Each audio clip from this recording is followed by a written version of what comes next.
본 방송에서 제공하는 투자 정보는 투자 판단에 대한 조언입니다.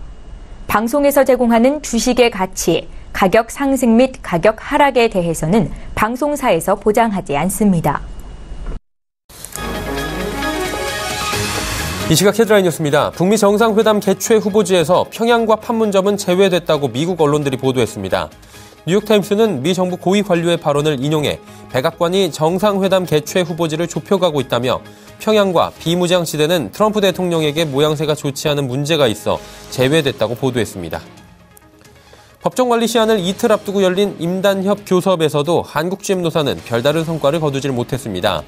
한국GM사 측은 1,000억 원 규모의 복리후생 비용 절감을 골자로 하는 자구안에 먼저 합의해야 한다는 기존 입장을 유지했고, 노조는 군산공장 고용과 신차 배정 문제를 먼저 확정해 비용 절감 자구안과 일괄 타결해야 한다는 입장을 고수하고 있어 합의점을 찾지 못하고 있는 상황입니다.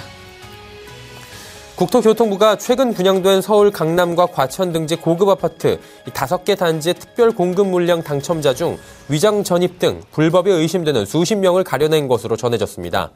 국토부는 이들의 위법 사례를 정리해 부동산 특별사법경찰 등의 수사 의뢰를 할 방침입니다.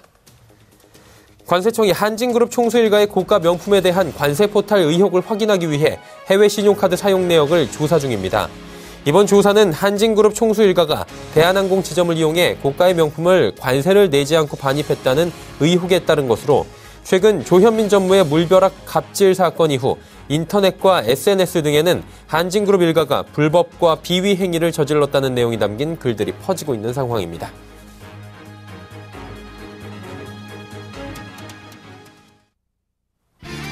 시청자 여러분 안녕하십니까. 오늘장 내일장 일부 문을 열도록 하겠습니다. 서정덕입니다. 시장에서 상승할 만한 이제 여건들은 다 갖춰졌다. 상승 동력은 충분하다라는 이야기들 지속적으로 나오고 있습니다. 지난주부터 이런 얘기들이 많이 나왔는데 시장의 움직임은 뜨뜻미지근한 모습입니다. 오늘도 박스권 상단 건드려보지도 못하고 흘러내려가는 모습이고요. 코스피는 그나마 하락에서 상승 전환을 하긴 했습니다. 지금 상승폭이 크진 않고요. 하지만 코스닥 같은 경우에는 어제 장 후반에 갑자기 낙폭을 기록한 이후에 오늘은 1%가 넘는 하락을 기록하면서 어제 오후부터 오늘까지 좋지 못한 모양새를 이어가고 있는 상황입니다. 거래소 쪽부터 보면 그간 많이 눌려있던 전기전자 업종 오늘도 올라옵니다. 시총 1, 2위 종목들 삼성전자와 SK하이닉스 좋은 흐름들 이어가고 있는 상황이고요. 여기에 건설주들 현대건설 오늘 급등 나오고 있는 상황이고요. 전체적으로 건설주들도 잘 달립니다. 섬유의복과 광물 등이 동반 상승하는 모습인데 유가 상승에도 불구하고 정유화학주는 보합권에서 움직이는 모습입니다. 그리고 코스닥 거래소 할 것 없이 오늘 제약 바이오주들의 하락이 큽니다. 거래소 쪽에서는 삼성바이오로직스와 셀트리온 오늘 낙폭이 크고요. 코스닥으로 넘어가면 시총 상위주들 가운데 제약 바이오주들 오르는 종목 한 종목도 찾지 못할 정도로 지금 모두 다 줄줄이 낙폭이 큰 상황입니다. 이러다 보니 코스닥 같은 경우는 지수 전체가 하락을 하고 급락을 하는 모습들을 보여주고 있는 상황입니다. 미 증시의 실적 시즌 지금 순항하고 있는 모습이고요. 여러 가지 큰 리스크들도 모두 다 소강 상태에 접어든 상황입니다. 여기 한반도의 지정학적 리스크를 완화시켜줄 수 있는 남북 정상회담 이제 일주일 앞으로 다가왔고요. 북미 정상회담 장소만 정하면 된다. 한 달밖에 남지 않았다라는 상황인데도 불구하고 시장은 일단은 멈춰 있는 상황입니다. 시장은 아무래도 관망하는 모습이다라는 측면이 지금 강하고요. 남북정상회담 이전에 좀 움직이지 않을까, 그리고 이후의 상황들을 볼 것이다라는 이야기까지 나오고 있는 만큼 방향성을 잡기가 어렵고 선제 대응을 해야 할지 말지도 지금 고민되는 시점입니다. 오늘장, 내일장 이곳에서 한번 방향성을 잡아가 보시면 좋을 것 같습니다. 금일 본 방송에서 제공해드리는 정보는 투자 판단에 대한 조언일 뿐입니다. 해당 주식의 가치와 수익률을 보장해드리지 않는다는 점 참고해 주시길 바랍니다. 거래소 지수부터 확인해 보도록 하겠습니다. 코스피 지수는 2487포인트대 7포인트 정도 상승에 그치고 있습니다. 일중으로는 바로 체크해 보도록 하겠습니다. 보시면 장 초반보다 그래도 많이 올라왔습니다. 장 초반에 하락 출발을 했습니다. 2477포인트대였는데 오늘 장중 고점은 2490포인트 부근까지 올라갔고요. 현재도 2486포인트대에서 움직이고 있는 상황입니다. 일단 박스권 상단 2490포인트에서 계속해서 막히는 상황입니다. 1450부터 90포인트의 박스권 장세가 지속적으로 이어지면서 피로도가 누적이 되고 있는 상황인데 수급 주체 어떤지 확인해 보도록 하죠. 수급 주체 보시면 개인과 외국인이 삽니다. 어제 사주던 기관은 오늘 1249억 원 매도하는데 기관은 전 투자 주체가 골고루 매도합니다. 그리고 외국인이 1187억 원 비교적 많은 물량을 사주고 있고요. 개인도 212억 원 소폭 매수에 나서고 있습니다. 시가총액 상위 종목들 살펴보면 1, 2위 종목들 올라갑니다. 그리고 상승폭이 큽니다. SK하이닉스 어느새 88,000원대까지 지금 올라왔습니다. 삼성전자도 264만원대까지 상승을 했고요. 하지만 현대차와 삼성바이오로직스 빠지는데 말씀드렸다시피 제약바이오 업종들 지금 어제 여러 가지 기사들이 나왔습니다. 장 끝나고 나서 뭐 실적을 봐야 할 때 여러 가지 경계감이 나온다 이런 기사들이 나왔는데 공교롭게도 기사가 나온 다음 날 지금 전체적으로 지금 빠져내려가고 있는 상황입니다. 6%나 지금 급락하고 있고요. 6위부터 10위 종목들 살펴보도록 하죠. 셀트리온도 6% 하락입니다. 동반 하락 지금 6%씩 각각 나오고 있는 상황입니다. 포스코와 KB금융 올라가고요. 삼성물산, LG화학 빠지는데 LG화학 같은 경우는 지금 보합권 수준에서 위아래로 움직입니다. 11위부터 15위 종목들도 살펴보도록 하죠. 네이버 그리고 현대모비스 2%씩 각각 빠지고요. 한국전력 그리고 신한주주는 올라갑니다. 삼성생명 2% 빠지면서 삼성생명의 주가는 지금 11만 원도 위태위태해 보입니다. 코스닥 시장 넘어가 보도록 하겠습니다. 분위기가 완전 다릅니다. 883포인트대까지 빠지고 있고요. 1.112%나 조정이 나옵니다. 일중 흐름 살펴보도록 하죠.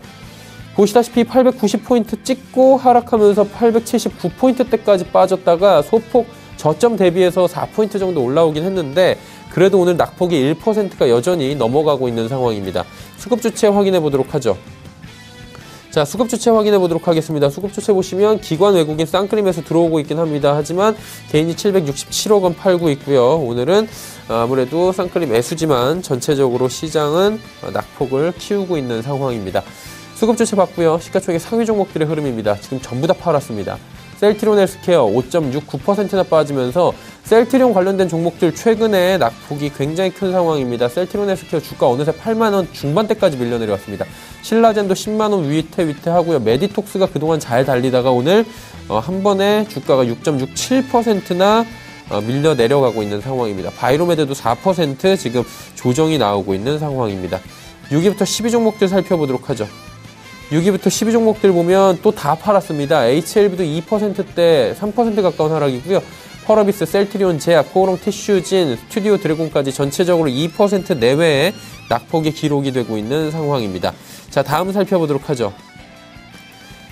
자, 보시다시피 카카오뮤직 한 종목 올라가는데 사실 이 종목 같은 경우는 그동안 낙폭이 워낙에 컸습니다. 기술적 반등 구간에서 소폭 반등하는 수준이고요. 휴젤도 지금 60만원 위태위태하고 포스코캠텍 신용등급 강등 이후에 38,000원대까지 지금 내려왔습니다. 컴퓨터수대 1% 하락이고요. 파라다이스만 지금 보합권 유지하고 있는 상황입니다. 다음 살펴보도록 하죠.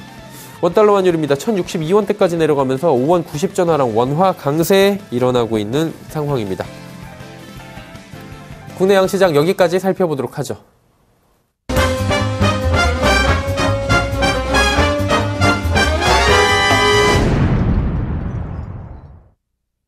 오늘 장 이슈 하나하나 짚어보도록 하겠습니다. 하나금융투자증권 자산전략팀의 김두원 연구원입니다. 안녕하세요. 네, 안녕하세요. 예, 남북정상회담 바로 여쭤보도록 하겠습니다. 열흘, 그러다가 이제 벌써 다음 주로 다가왔는데, 단기 반등은 전문가들뿐만이 아니라 많은 분들이 있지 않을까라고 예측을 하고 있는 것 같아요. 남북정상회담에 대한 전망, 그리고, 전후로 해가지고 증시 움직임들 어떨까요? 네, 다음 주면 4월 27일 남북 정상회담을 시작으로 5월과 6월 주변국들의 정상회담 릴레이까지 연결된다면 아무래도 한반도 지정학적 리스크 경감될 것으로 기대가 모아지고 있고요. 실제로 최근 우리 시장에도 어느 정도 기대감이 반영되고 있다라고 판단하고 있습니다.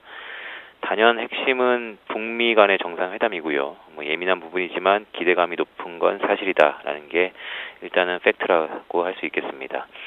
2006년 이후 처음으로 종전 합의 가능성까지 나타나고 있고요. 과거와 달리 미국을 위시한 한반도 주변국들과의 공감대가 형성되고 있다는 부분이 매우 좀 고무적이다라고 판단하고 있습니다.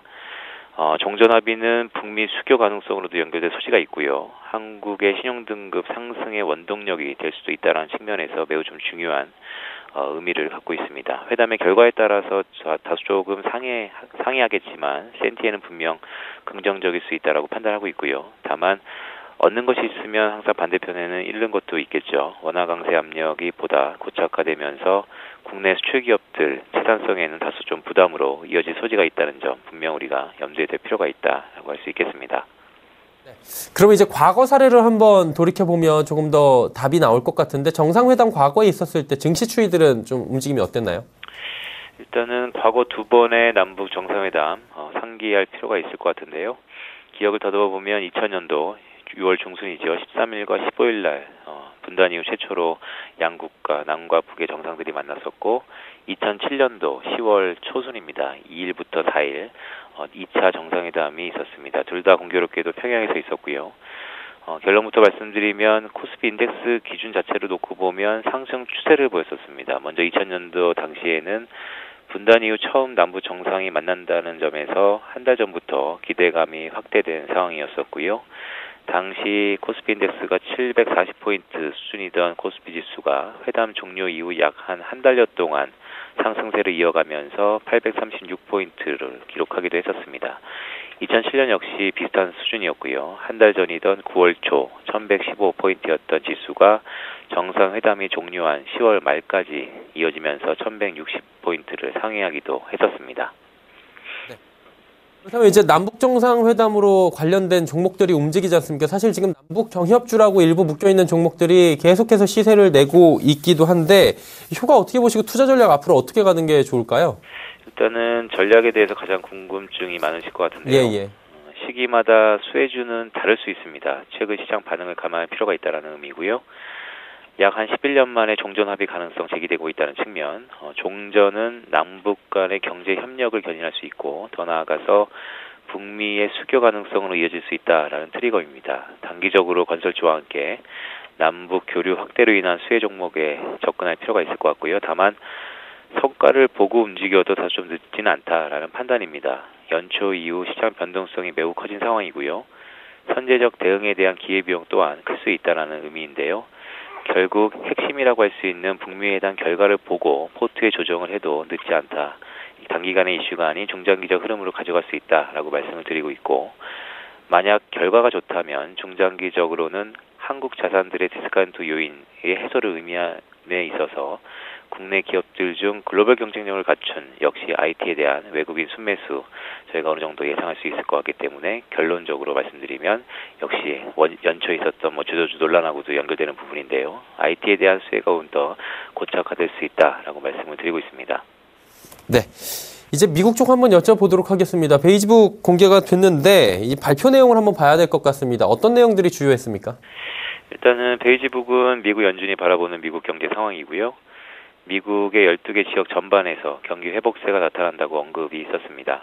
최근 주요 기관들에서 미국 경제 성장률 전망치를 올해와 내년도 상회한 것과 궤를 같이 한다라고 판단하고 있고요. 물가 향방과 연결되는 임금 상승 속도는 완만하다는 언급이 있었습니다. 시장의 관심인 올해 미국 연준의 금리 인상 횟수, 시장이 바라보는 4번보다 적을 수 있다는 여지를 줬다라고 판단하고 있고요. 그렇지만 결론적으로 시장이 바라보는 3번에서 4번에 국한될 것이라는 점이 오히려 가격 변수들에는 안정성을 도모할 수 있다라고 판단하고 있습니다. 개인적으로 주목하는 부분은 관세와 글로벌 무역 전쟁의 위험에 대한 언급이었는데요. 이전에는 한 번도 없었던 관세라는 표현이 이번 보고서에서는 무려 한 36번이나 등장을 했었습니다. 극단적인 상황을 가정하지 않고 있으나 1년의 불협화음은 미국의 중간 선거인 11월까지 이어질 것으로 저희가 판단하고 있기 때문에 1년에 대비는 좀 필요해 보인다라고 판단하고 있습니다. 환율 이어서 바로 여쭤보도록 하겠습니다. 지금 오후 들어서 환율 지금 급락하고 있는 상황인데요. 원달러 환율이 지금 1061원대까지 지금 내려와 있는 상황인데 이거 환율 전망 어떻게 보십니까? 일단은 환율은 연초부터 지속해서 말씀드릴 수 있는 부분, 스탠스는 변하지 않았습니다. 만약에 연중에 원화 강세 압력이 가장 높은 구간은 지금 2, 4분기와 연말이 될 것으로 말씀드리고 있고요. 아무래도 주요국들의 상이한 통화정책으로 인해서 1분기 때 변동성이 매우 컸는데요. 2분기에 들면서는 앞서 말씀드렸던 한반도의 빅딜 여파 역시 원화의 재평가로 인식되면서 원화 강세 압력이 높아질 수 있는 국면에 우리가 이르고 있다 이렇게 판단하고 있습니다. 네. 오늘 김동연 부총리 겸 기획재정부 장관 워싱턴 DC로 출국을 한다라고 하는데 환율 주권 문제에 대해서 지금 지속적으로 언급을 하고 지금 떠났단 말이죠. 이 부분에 대해서는 어떻게 전망하십니까? 네, 조금 중요한 부분인데요. 예. 환율 개입 공개로 가닥이 잡혔다는 부분이 가장 중요합니다. OECD 회원국이라든지 아니면 G20 중에서도 외환시장 개입 내역을 공개하지 않는 나라는 한국이 유일한 상황이고요. 민감한 사항은 향후 시기와 범위의 공개 수순일 텐데요. 공개 주기가 한 달 이내라면 정부의 환율 방어에 상당한 부담이 불가피해 보인다라고 할 수 있겠고요. 현재 미국도 3개월, 즉 분기에 한 번씩 환율 계획 공개를 하고 있는 상황입니다. 개인적으로 베트남이라든지 아니면 싱가포르, 말년과 같이 반기에 한 번 공개가 처음에는 좀 적정하지 않나라고 조심스럽게 전망하고 있고요. 결과론적으로는 지속적으로 말씀드린 부분이죠. 환율 계획 공개 이후에는 시장에서 원화 강세 기조가 더욱 고착화될 수 있는 하나의 모멘텀, 즉 분수령이 될 수 있는 하나의 이벤트다라고 판단하고 있습니다. 예, 알겠습니다. 환율 주권 문제까지 간략하게 짚어봤습니다. 오늘 말씀 여기까지 듣도록 하겠습니다. 고맙습니다. 네, 고맙습니다. 하나금융투자증권 자산전략팀의 김두원 연구원과 함께했습니다. 이슈 칼럼 바로 이어집니다.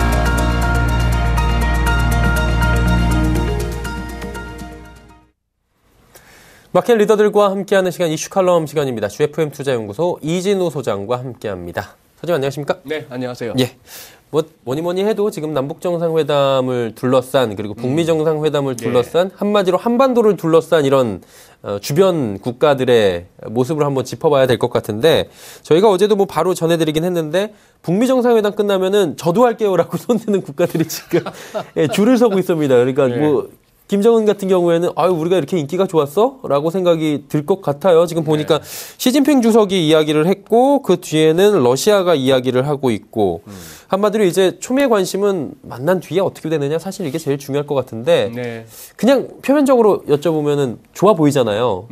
그렇다면 뭐 코리아 디스카운트가 해결되는 것이 아니냐라는 얘기를 할 수 있을 것 같은데 이 부분을 좀 상세하게 짚어볼까요? 네. 진짜 북한이 몸값이 올라가네요. 그렇죠. 의도치 않았지만. 의도치 않았지만. 예. 아니면 저게 몸값이 올라가는 건지 아니면 이쪽 저쪽에서 인질로 삼겠다는 건지. 아니면 찔러보긴지 소위 말하는 여러 가지가 나오겠죠. 오늘 우리 라 작가께서 보내주신 질문 1번을 갖다가 어떻게 답변을 드릴까 하다가 이렇게 한번 보시죠. 제가 구글에 들어가가지고 세계 지도를 한번 쳐가지고 적당한 걸 한번 찾아봤습니다. 자, 지금 이 지도는 우리 옛날 중고등학교 때 세계사 배우면 세계사는 곧 유럽 역사였죠. 자, 유럽 중심입니다. 여기서 영국의 청교도들이 대서양 건너가서 이 신대륙을 발견하고 그랬던 대서양 중심에 자, 지금 여기서의 한반도 왜 파이스트 극동이겠습니까? 동쪽 가다가 이제 바다가 나오는 극동이에요. 자, 이것이고 태평양 중심의 지도. 이렇게 한번 볼까요? 이게 우리 조금 더 자주 접하는 지도지 않습니까? 자, 오히려 유럽이 저 왼쪽 끝에 가 있고 이쯤 되니까 우리 세계의 중심으로 보이네요. 우리 한반도가. 그렇게 보일 수 있고. 그러나 또 우리 역사적으로나 지금 현실적으로나 열강의 각축장으로서의 한반도입니다. 뭐 지금 여기 중동도 마찬가지지만요. 시리아에서 어디 뭐 시리아하고 싸웁니까? 그쵸, 러시아, 전부 그거죠. 옛날부터 뭐 소련놈 믿지 말고인가, 뭐 미국놈 믿지 말고인가 구한말 때부터 그런 노랫말이 있었지 않습니까? 미국, 러시아, 중국, 일본입니다. 사진도 이왕이면 요즘 가장 이렇게 적합한 사진을 갖고 왔습니다. 아베 총리는 요새 진짜 머리 아플 거예요. 저분은 원래 장도 안 좋은 분인데 진짜 정로환이라도 지금 한 통 보내드리고 싶은 뭐 그런 상황이죠. 자, 그러니까 뭐랄까요. 지금 코스피 한 7포인트 올랐나요? 코스닥은 한 9포인트 빠지고 지금 이게 시장이 예를 들어서 그야말로 엄청난 뉴스죠. 그쵸. 매일매일 쏟아지는 게 폼페이오 국무장관 내정자가 직접 평양에 갔다 왔다. 그게 먼저 워싱턴 포스트 보도가 나오니까 트럼프 대통령이 또 트위터로 맞다. 잘했다. 아주 매력적인 북한의 김정은 뭐 회담도 준비 잘한 것 같더라. 그렇게 하면서도 또 뭔가 역사적인 딜을 이뤄낼 것 같다. 뭔가 최선을 다하겠다. 뭐든지 하겠다. 근데 만약에 꼭 끝에 가서 그렇게 얘기하죠. 뭐 비핵화 의지 이런 부분이 분명하지 않다든지 이렇게 보다 회담장 박차고 나온다. 뭐 이런 얘기를 하는 것입니다. 그래서 뉴스 자체는 가슴 설레는 뉴스입니다. 가슴 설레는 뉴스고 일각에서는 그렇게 얘기하죠. 그 지긋지긋하게 들었던 코리아 디스카운트 해소되고 그렇게 된다면은 어디 뭐 지금 2,500도 지금 빨리 회복이 안 돼서 절절 매는 와중에 어디 3,000이 문제겠느냐. 그렇죠. 이제 다우 같은 10,000포인트 뭐 이렇게까지도 아주 뭐 장밋빛을 갖다 전개할 수는 있겠습니다만 아까 살펴보셨던 열강의 각축장으로서의 한반도 이것이 그렇게 만만하겠느냐 하는 것이고요. 그런 상황이라서 저는 오히려 저 또한 시장의 반응이 생각보다는 저만큼 이렇게 의심 많은 사람도 놀라울 정도로 시장이 조심스럽네요. 예를 들어서 어제 30포인트가 올랐다. 뭐 폼페이오 뉴스가 어느 정도 작용을 했겠죠. 예. 작용을 했기 때문에 그동안 지수선물 쪽에서 좀 팔던 외국인들이 환매도 들어오고 뭐 그런 상황이겠습니다만 이게 폭발적으로 가는 그런 장은 뭐 아닌 것 같다 하는 그런 생각이 드는 거죠. 뭐 환율도 지금 좀 1,060원대 초반까지도 내려왔습니다만 밀렸어요. 예. 이게 만약에 시장이 흔히 말하는 선제적인 시장, 앞서가는 시장 그렇게 본다면은 이 지금 1,060, 1,050이 아니고 지금 1,000원 깨자고 덤벼야 되는 시장인데 그렇죠.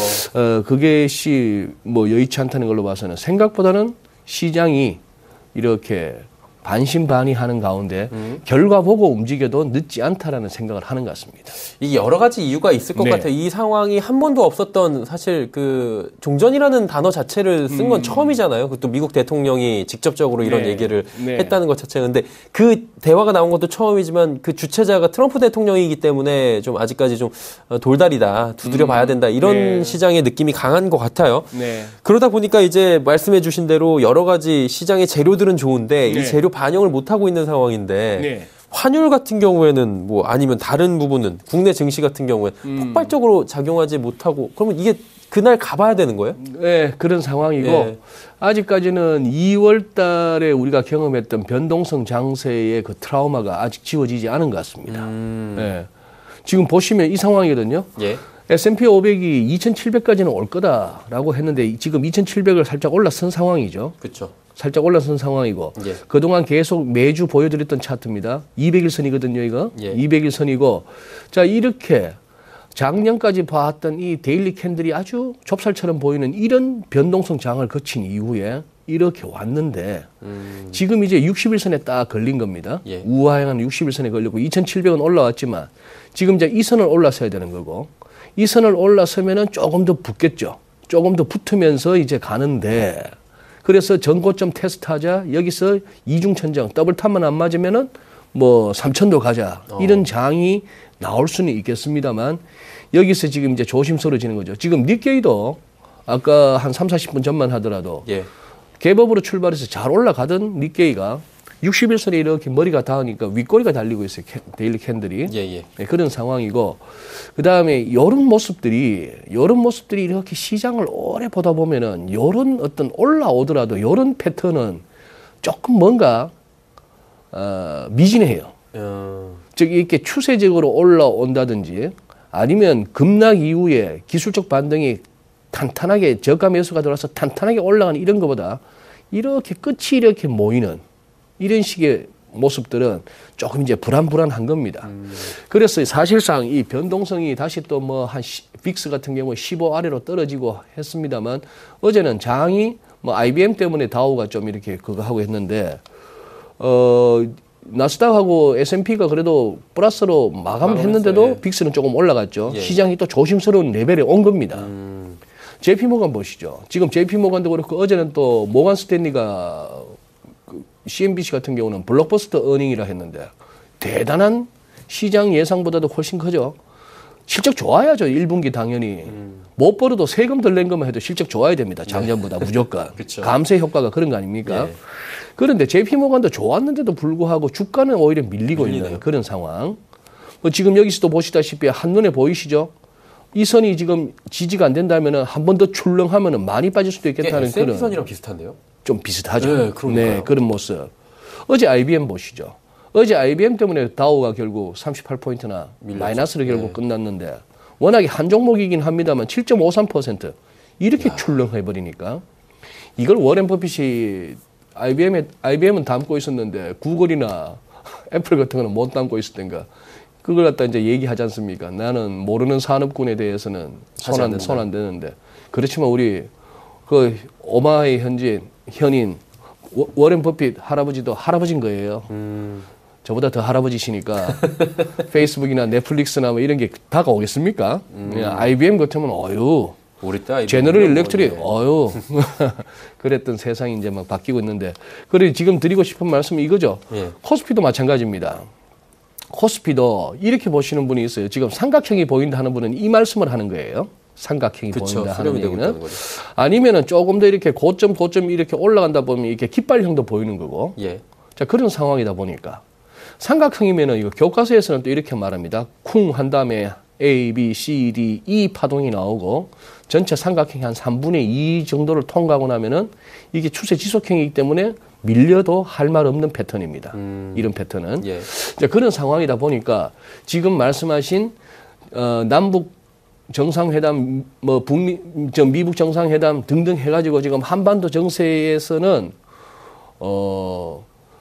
정덕 앵커는 기억하실지 모르겠는데 저는 어릴 때 생생합니다. 내용도 잘 몰랐지만 아침에 신문이 들어왔는데 예. 이만한 신문의 절반이 그 당시 이우락 중앙정보부장 사진이었어요. 박정희 대통령 때. 예. 청산가리 품에 갖고 예. 김일성 만나고 왔다 해가지고 한국에 돌아와서 안도하는 그 모습이 진짜 대문짝만하게 실렸던. 그때는 뭐 똑같은 휴진이지만 그 당시에 남북 정세는 거기서 한국의 남한의 중앙정보부장이 북한 다녀왔다니까 그렇게 대문짝만한 사진이 실렸던 건데 지금의 이 한반도 흐름의 뉴스는 그거보다 더 큰 활자와 더 큰 사진을 실어줘도 돼요. 그렇죠. 되는데도 불구하고 지금 이제 시장 상황으로도 조금 2월에 트라우마가 남아 있고 그리고 이 한반도 정세는 시장이 뭐 제가 봐서는 그런 것입니다. 결과 보고 움직여도 늦지 않다. 많이 가기 때문에 조금 덜 먹을 뿐이고 괜히 섣불리 움직였다가 방향이 거꾸로 갔을 경우에는 데미지는 클 수 있다. 이런 생각인 것 같아요. 사실 뭐 대한민국 국민의 한 사람으로서 모두가 기대를 하고 있을 겁니다. 좀 평화적으로 잘 해결이 돼서 우리가 네. 원하는 방향대로 가기를 원하는데 일단은 방향성이라는 것 자체가 양쪽으로 예측을 해야 되기 때문에 시장에서는 섣부른 판단은 지금 하지 않고 있다. 뭐 이렇게 볼 수 있는 건데 이게 또 트럼프 대통령 또 물어보는데 이분이 중심에 있기 때문이 아닐까라는 생각이 이게 드는 게 TPP 복귀 가능성을 그동안 지속적으로 시사하다가 네. 갑자기 그 아이처럼 나 안 할래. 보니까 내가 생각해보니까 손해보는 게 큰 것 같으니까 난 하지 않겠어. 일본하고 한국한테는 좀 아닌 것 같아. 미안해. 이렇게 나왔단 말이죠. 네. 이게 심리가 이게 무슨 심리인지 도저히 이제 저희는 판단이 가늠이 안 되는데 소장님 혹시 아시겠습니까? 제가 어저께인가 그저께 봤던 뉴스 중에 너무너무 재밌었다기보다는 예. 기가 찼던 뉴스가 존 볼턴 그 국가 NEC 존 볼턴을 데리고 어느 예. 행사에 갔다가 이번에 시리아 타격 아주 존 볼턴 국가안보보좌관이 잘 수행했다 이랬지만 참석했던 사람들이 박수를 쳤거든요. 네네. 근데 트럼프 대통령 다시 말을 하는데 박수가 너무 길어지니까 그 트럼프 대통령 특유의 그 표정이 있죠. 이 뭐지? 하면서 자기도 치고 나서는 야, 이 정도일 줄은 몰랐다. 질투 좀 난다. 이렇게 볼턴한테 모든 공이 넘어가면 볼턴도 곧 일자리 없어지는데 해서 좌중이 크게 웃었다는 거예요. 예. 그게 그냥 뭐 단순한 농담은 아닌 것 같아요. 그렇죠. 시리아도 나 시리아 언제 때린다고 얘기한 적 없으라고 트위터에 올리고 나서 몇 시간 안 돼서 때렸잖아요. 그날 새벽에 때렸죠. 네, 그런 사람입니다. TPP에 다시 재가입하는 거 한번 검토해보라고 행정명령 지시했다는 그 네. 뉴스를 본 지가 얼마 안 되는데, 자, 아베 보시죠. 얼굴 많이 상했죠. 힘들어요, 요즘. 얼굴 많이 상했습니다. 지금 뭐 일본에서 그 높았다는 지지율 순식간에 많이 70% 빠졌어요. 넘었겠는데 거의 20%대 지지율이라는 게 예. 그런 겁니다. 우째 좀 TPP 좀 우째 안 될까요? 했더니만 공동 성명은 없었고요. 기자회견 자리에서 바로 대놓고 얘기했습니다. 나는 그냥 양자간 협정이 좋다. 그게 미국과 우리나라 국민 노동자들한테 더 유리하다고 생각한다. 이 표정도 보니까 참 그거 하네요. 자, 이렇게 생각해 볼 수 있습니다. 아니 그렇게 골프도 자주 쳤고 골프 칠 때마다 적당히 잘 져주고 예. 벙커에도 잘 기 들어가고 했으면 그 정도면 됐지. 그거 갖고 될 정도의 트럼프가 아니죠. 더 큰 이렇게 걸. 보면은 그래프를 준비했으면 딱 좋을 뻔했는데 예. 소위 말하는 트레저리 틱이라고 해서 그 국가 간 예. 자본 흐름 움직이는 발표하는 거. 예. 거기 보면 일본은 지금 계속 미국 국채를 팔고 있습니다. 트럼프 입장에서는 미국 국채 발행은 뭐죠? 빚내는 건데. 그렇죠. 빚으로 성공한 사람인데 빚내야 되는데 앞으로도 계속 빚내야 되는 상황인데 네. 빚을 안 내주겠다니 뭐가 좋겠습니까? 골프 치고 뭐 그런 거는 했고 살랑살랑 하긴 했지만 아직까지 일본의 대미 흑자를 갖다 줄이려는 의지가 잘 안 보이잖아요. 예. 그러면 저렇게 박대하는 거죠. 조금 더 움직여봐. 뭐 이런 느낌으로 지금 다가올 수 있을 것 같은데, 네. 아베 총리가 굉장히 공손하게 손을 모으고 있는 사진이. 얼굴이 진짜 많이 상했네요. 네, 공격도 요즘에 뭐 사실 사학 문제부터 해가지고 지금 지지율이 굉장히 힘들기 때문에 지금 뭐 내후회환이다 뭐 이렇게 얘기를 하고 있습니다. 보면 이제 뭐 트럼프 대통령 한 번 더 여쭤봐야 될 것 같은 게 이분이 참 SNS에다 이거저거 많이 올리잖아요. 네. SNS 정치를 하는 분인데. 미국 금리를 올리는 동안에 중국하고 러시아는 여기에 좀, 협조를 안 한다. 한마디로 뭐 이런 얘기잖아요. 네. 근데 중국은 이 얘기 듣고선 또 보란 듯이 모르겠는데 그러면서 또 위안화 움직이고 있고요. 이게 환율전쟁이 이어지는 거 아니냐라는 또 우려가 나오고 있는 상황이에요, 사실은. 네. 이거 어떻게 봐야 됩니까, 이 부분을? 글쎄요, 지금 이제 시장이 그동안에 2월, 3월을 거쳐오면서 이렇게 흔들릴 때마다 우리가 시황쟁이들이 그냥 편하게 썼던 게 미중 무역전쟁, 뭐 내지는 시리아, 중동 지정학적 리스크, 뭐 이런 얘기들 했고 아니면 환율 전쟁 예. 이렇게 얘기를 했는데요. 그거 다 그냥 미국 백악관 쪽에서 나온 얘기는 쫄지 마 다 이거 쇼야. 이런 얘기를 했던 것이죠. 예. 시리아 하루 그래 갖다 부어놓고 묻지도 않았는데 메티스 끝났어 이제 시리아 끝났어. 거점 타격 잘했어 우리. 잘했어 우리 예. 딱 외과적으로 딱 우리 필요한 부분만 수술했다. 예. 그런 식입니다. 환율 전쟁도 글쎄요. 지금 이제 정덕앵커 말씀하신 그게 16일 날 올라왔던 이 트위트입니다. 예. 보시면은 갑자기 뜬금없이 이게 올라왔어요. Russia and China are playing the currency devaluation game. 즉 러시아 루블이나 중국 위안을 갖다가 예. 절하시키는 그런 게임을 하고 있다. 미국이 금리 올리고 있는 와중에 마지막에 아주 단호하게 쓰네요. Not acceptable. 받아들일 수 없다. 용납할 수 없다. 자, 이런데 지금 이렇게 한번 보시죠. 지금 이 그래프 자주 보여드렸죠. 예. 글로벌 모니터에서 가져왔습니다. 자, 지금 이 막대는 CFTC에서의 투기적 포지션이 달러 매수 쪽이냐,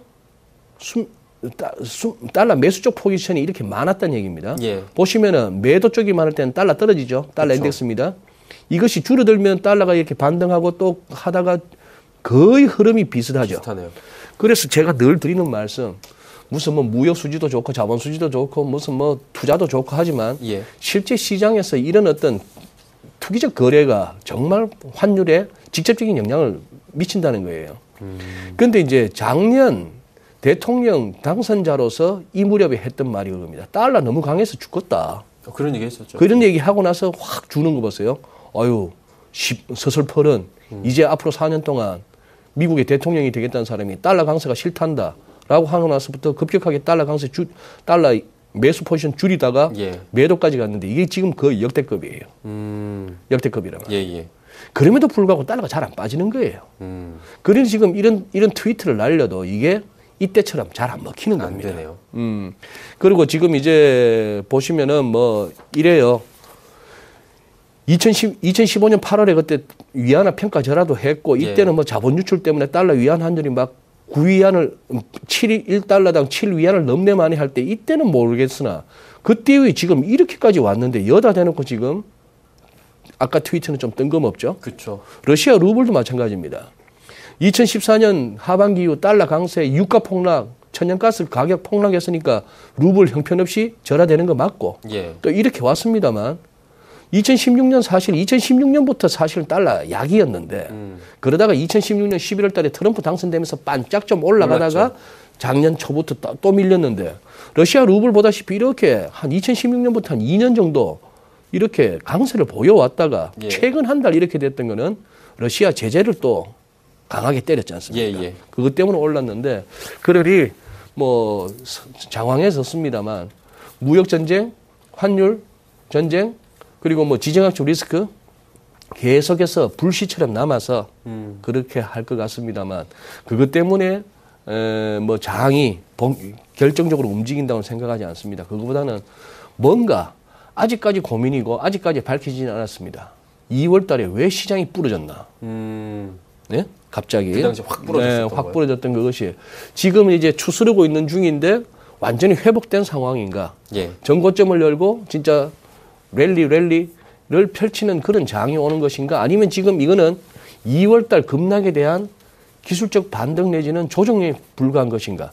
이 부분을 갖다가 제 보기에는 2주 안 걸릴 것 같습니다. 모든 차트들이 막 모이고 있기 때문에. 예, 그래서 빠르면 거래일 기준으로 한 4, 5일 거래 내로 뭔가 이렇게 방향을 잡을 것 같네요. 그런데 이제 가장 또 희망적인 거는 경기 측면, 뭐 경기가 그렇게 나빠 보이지는 않는다. 당장 경기 침체를 우려할 건 아니다. 예. 거기를 떠나서 제일 주식 보유자들이 편안한 그리고 마음 놓이는 설명은 그거죠. 야, 그래도 11월에 선거 있는데 설마 장을 어떻게 하겠어? 뭐 그런 생각하는 거죠. 그런 생각을 하는데 투자은행들이 1분기 감세 효과도 있었지만 1분기에 갑자기 이익이나 매출이 그렇게 확 늘었던 거는 역시 그 친구들은 변동성 큰 장에서 버는 선수들입니다. 이 장이 지금처럼 환율 3개월 동안에 꼼짝도 안 하면 껌장, 뭐 갑자기 지수가 올라봐야 0.0 몇 프로 이런 식의 흐름 가지고는 그리고 장단기 금리차 거의 없이 딱 붙어있는 커브가 이렇게 누워있는 이런 상황에서는 돈 벌 구석이 없어요. 또 뭔가 흔들어야 되는 그런 상황이 올지도 올 것 같은데 곧 뭐 가닥이 잡힐 것 같습니다. 예, 어쩔 수 없는 그런 상황들이 올 것이다. 사실 저희가 여쭤볼 게 많았는데 오늘 시간이 트럼프 대통령 얘기만 하다 봐도 뭐 이렇게 시간이 가다 보니까 못다한 이야기는 다음 시간에 한번 또 여쭤보도록 하겠습니다. GFM 투자연구소 이진우 소장과 함께했습니다. 선생님 고맙습니다. 예, 감사합니다. 오늘장 내일장 1부 함께 하셨습니다. 2부에서는 슈퍼 듀오 매치 수익률 대결 시간 그리고 종목 상담까지 이어집니다. 두 분의 전문가와 잠시 뒤에 뵙도록 하겠습니다. 고맙습니다.